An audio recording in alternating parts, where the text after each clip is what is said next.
Okay, so the next mission critical, if you like, thing to make for my trip to Europe and my daughter's wedding is the Indian sari blouse, which I believe is called a choli. A lady left a comment on my previous video, which was very helpful.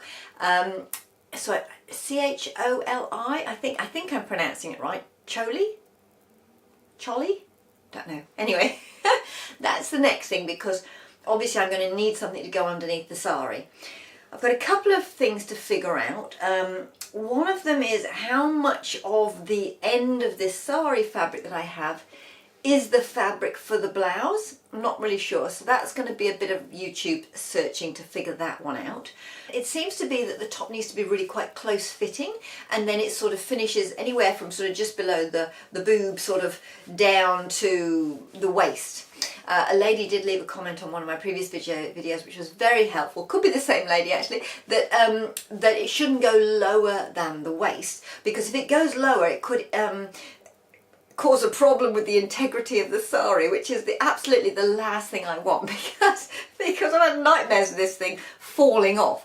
We are actually going to get some help, because one of my son-in-law's relatives is going to come over and help us put this thing on, put the saris on, so that hopefully they won't fall off. But I don't want to cause any problems with having a top that isn't right.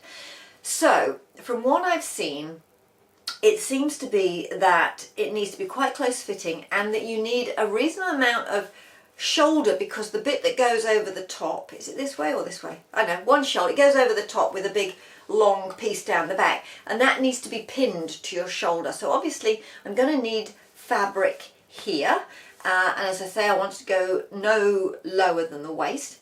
And I thought the easiest way to do this, rather than trying to find a pattern, a modern pattern or a vintage pattern that sort of would work for a choli, I thought, well, the ideal thing really would just be to use my block, because my block, I have a fitted bodice block, which I know fits me very closely. I can alter the pattern to put the neckline that I want. I can take the sleeves to the length that I want, and also I noticed the sleeves are very well fitted as well. They're not sort of baggy in any way. So I mean, I can adjust my my block, the pattern that I create, so that I get the silhouette that I want. So that's my plan. I don't think it needs to be particularly fancy, because essentially this sari is going to go over it anyway. And from everything I've seen, they do seem to do the joining in the middle. So that's my plan, is to do a bit of a join in the middle. And I have seen somebody on YouTube, an Indian lady, who did an invisible zip up the middle, and I thought, well, that's probably the easiest way to do it, because a lot of the others close in with poppers and hooks and eyes and all sorts, but that's a lot of hand stitching, and I thought just putting a little zip in there might be the way to go. So I'm going to follow that inspiration from YouTube to put an invisible zip in, and the idea is that you put it's closed a little bit at the top, and then the zip finishes at down here, which obviously, because it gets thinner as you go down, so that means that I can, if I have a wide enough neck, I can then take it off over the top of my head. But again, of course, making sure that I have enough shoulder to put this, I must find out the name of this, the scarfy bit that goes across your shoulder. I'll do some research and I'll put it on the screen. So I should really know the name for these things, shouldn't I? So yes, the bit that goes over the top. And then I'm going to do a zip there, and then apart from that, I'm just going to do it quite plain, I think, because there's a lot of detail in the sari. I know that on the choli piece, the blouse piece at the end of the sari, there is a little bit of an embroidered bit. Not quite sure what I'm going to do with that one. My thoughts at the moment are that maybe I could just pop it at the end of the sleeve, just to add a little bit of interest there. But whatever, I'll probably add that on afterwards as a sort of a cuff piece or something like that. I'm not going to get all complicated by trying to cut the sari blouse so that the right bit falls on the embroidery bit. The first thing I'm going to do is, I did get that lining fabric. If you saw it in my fabric haul video, I'll put a link up to there so you can go and have a look at that. I did buy some lining fabric for the sari, so I'm going to make the top in the lining fabric first, and then if it all works out and the fit is good, I can then move that onto the final the sari fabric, and then literally I'm just going to make the same thing exactly and just sort of bag it out. That's my plan. So first thing I need to do is get some paper, get my block out and start creating my pattern.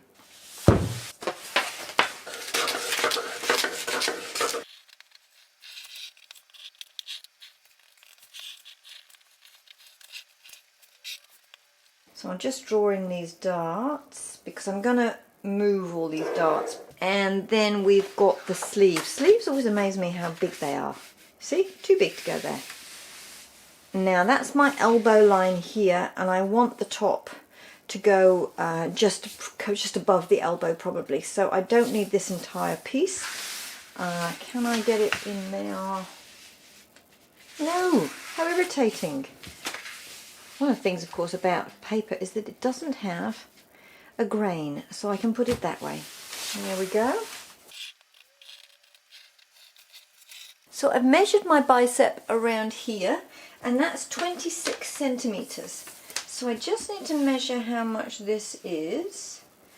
That is actually only just 26 and a half. So I think that's pretty good on the width, so I probably won't adjust this at all. Any alterations I make to that I can do on the lining fabric, which is essentially my mock-up in this case. Now we need to do some adjustments, and I'll bring you back when I have figured out what I am going to do with these for the design, the style if you like. Okay, so the back I think is absolutely fine. That's just going to fit me pretty well. The darts are fine. The only difference on the back is going to be the neckline, because this neckline is very, very high, and I don't want anything that high up. I want it to sort of blend, and it will need to mimic what happens on the front as well, so obviously the shoulder seams can join up. So it's only the neck that I need to alter on this. So I just need to add the seam allowance and then do some changes on the neck. There's a dart at the bottom and also a big one at the top. I want to get rid of this dart so it doesn't interfere with the neck, and I'm actually going to bring it down into this side seam. This is my mannequin. I call her Audrey just to confuse things. But anyway, Audrey is wearing essentially this bodice block. So it's got one sleeve on it, but as you can see, the mannequin is sort of the same size as me, but not exactly. I've had to pad out around the hips a little bit. It's not exactly the same size as me, but it'll do the job for what I want to do. So it's quite good having a mannequin like this with the bodice block actually on, because I can take the measurements of what I want to do. If I was going to take the neck back a bit, because this is really a steer, I mean you don't want something that's up like that. But all blocks are made like this so that the neck is actually on the neckline, and then you can adjust from there. So I think that I need to take it perhaps to here, at least to 6 centimeters away from here. That gives me enough, bearing in mind this doesn't have seam allowance, that gives me about 8 centimeters on my shoulder to put that piece that needs to be pinned onto my shoulder. And then coming down from the front, how much do I want to come down from the front? Let's say if I came down 7 centimeters to about here, then it would be quite a nice scoop neck, I think. I'm going to try that. Okay, so I've sort of pinned the neckline on, which I think will look good. I think I want to bring it sort of lowish here and then curve it round. So it's reasonably flat along here, but then curves around. I've seen quite a few blouses like that. Yeah, so I think that's what I'm going to do. I just need to take some basic measurements off here and I can put it onto my block. And turning Audrey around, I now know that the neckline is going to come through here, and I'll put a marker on there too.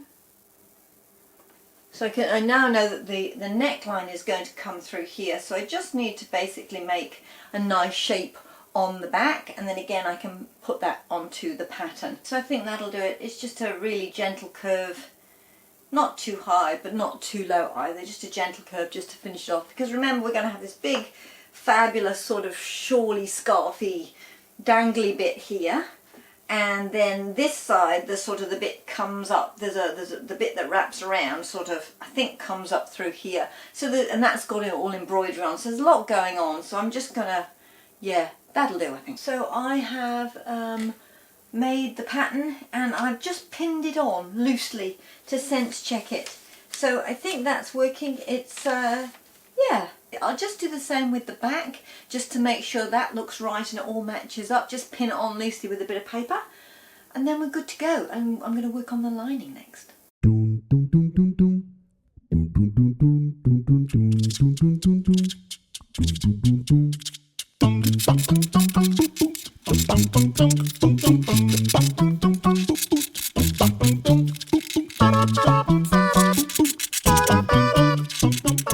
Okay, I've cut them all out and now what I've done is I have pinned all of the darts and the shoulder seams and I'm going to batch sew it. I always find that it's much quicker if you can pin as much as you can together and then batch sew that all at once. I've also pinned the sleeves so that I'm ready to sew those in my batch sew now, and then I just need to do the side seams and then inset the sleeves and we should get a really good idea of how it's fitting at that point.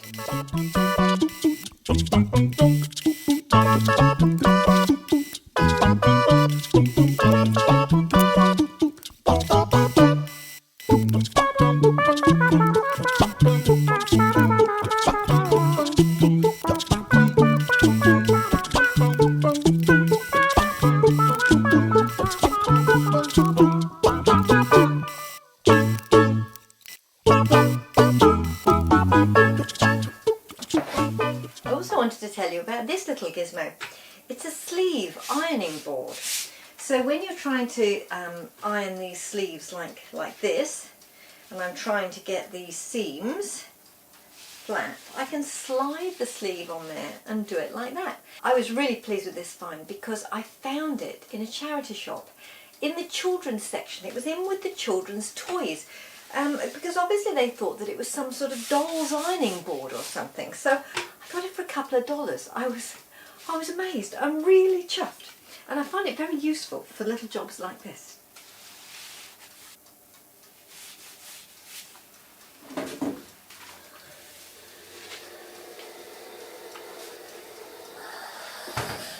And it just folds up neatly like that and sits on a hook over here.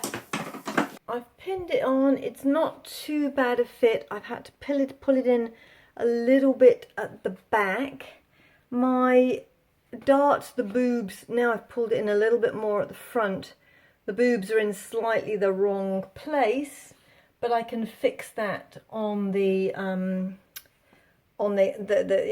sari fabric itself.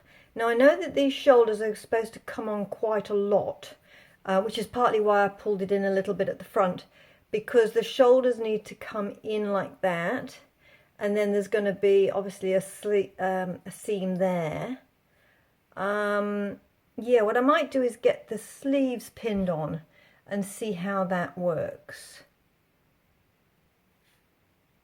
Yeah, I think probably good enough to go to the main fabric. Okay, so it's the next day now. I finished my patterns last night. Hopefully you can see on Audrey, I have got the blouse and the lining fabric to a place where I'm reasonably comfortable. I've made adjustments so that the outside fabric will actually be a little bit different than the inside fabric, but I think it'll be fine because it's a lining. So I've got all these pattern pieces sorted now. The next thing is to actually look at the real fabric, the actual the sari itself.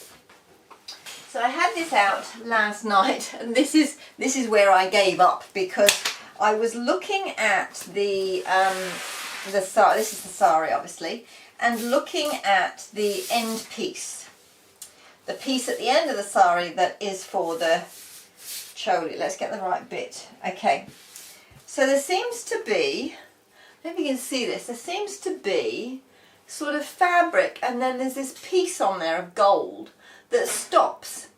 But what I've discovered is that actually that's just stitched on. So it's not in a particular place apart from that it's along the edge, so it's just trim. I might actually just unstitch it, and then I've got the whole of this piece without any other decoration on to do the choli, the blouse with. And then I couldn't find sort of, if there doesn't seem to be a marker or anything that tells me where the blouse finishes and the sari, the actual sari fabric starts, apart from the sort of the edge piece starts here. But I don't think that this is actually where the sari starts, because looking on the internet and having tried wrapping this round before now, I don't know if that's the beginning, because there's an awful lot of fabric sort of after that bit. So the plan I've got is to take off this trim and then just put the pattern pieces on and use as little fabric as I can at the end and cut it directly out of this sari without taking the blouse piece off, because I can't find where the blouse piece is. And then anything left over will just get wrapped into the sari when I do it. And that way I know that I'm just using the minimum amount. I would hate to chop this thing off too far along and then not have enough to wrap round. So that's sort of what I'm going to do. And I know that people out there that know more about this than me will be like, oh no, you just need to look for this, that and the other. But I can't find anything that tells me where the edge is.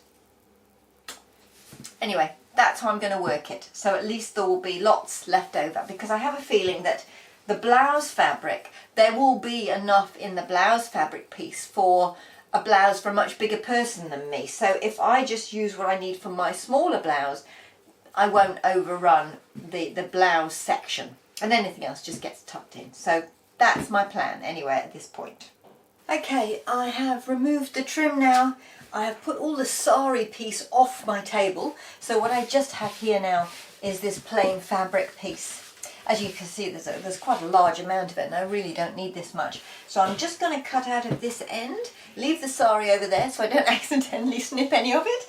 And obviously this trim then, the idea is that maybe I could put it sort of on the choli, like on the cuff. I don't know if you can see that. Hopefully you can see that. Maybe I'll just put it sort of on the cuff, something like that. Hopefully. I think that'll look quite pretty. I don't think there's enough to do much with it. I mean, the front you don't see anyway, and I have no idea how you might get it round a curve. I suppose I could maybe put it round the base. Yeah, there is technically enough to go around the bottom. But again, you probably won't see that much of it because that'll be covered by the sari. So I still think that maybe the sleeve is where this would look best. Yeah, I think so. Next job. Hopefully it's not going to be too difficult to cut. It is quite fine and flimsy, which is why I went with the full lining option. Okay, well, I've been at it all day. These things always take a lot longer than you think.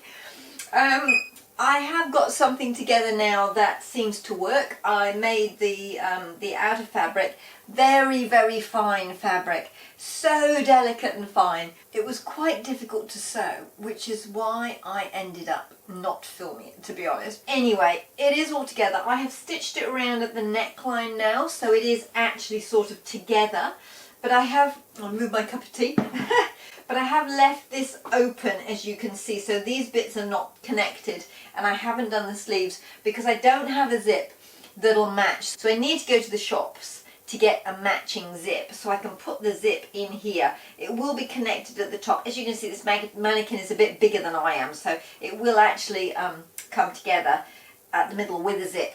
But anyway, the idea is that the zip it'll close at the top, and then the zip will run down to the bottom.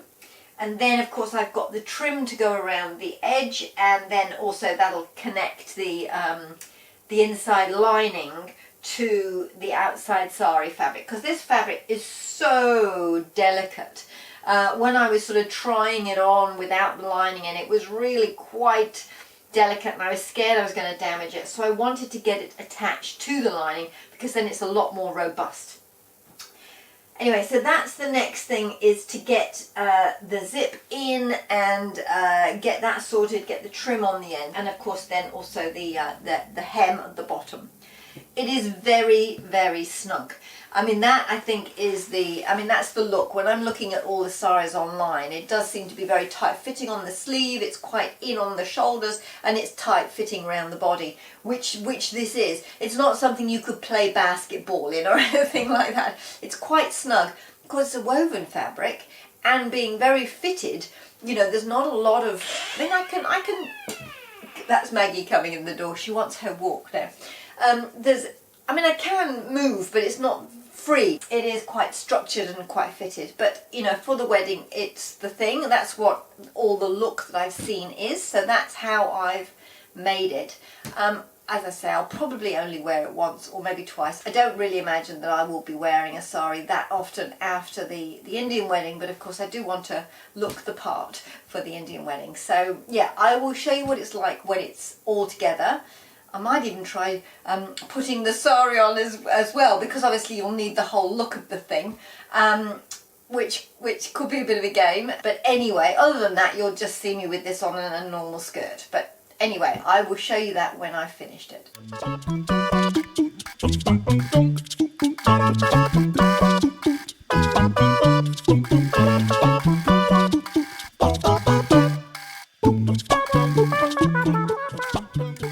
Okay, so I have the zip in. I'm pretty pleased with that.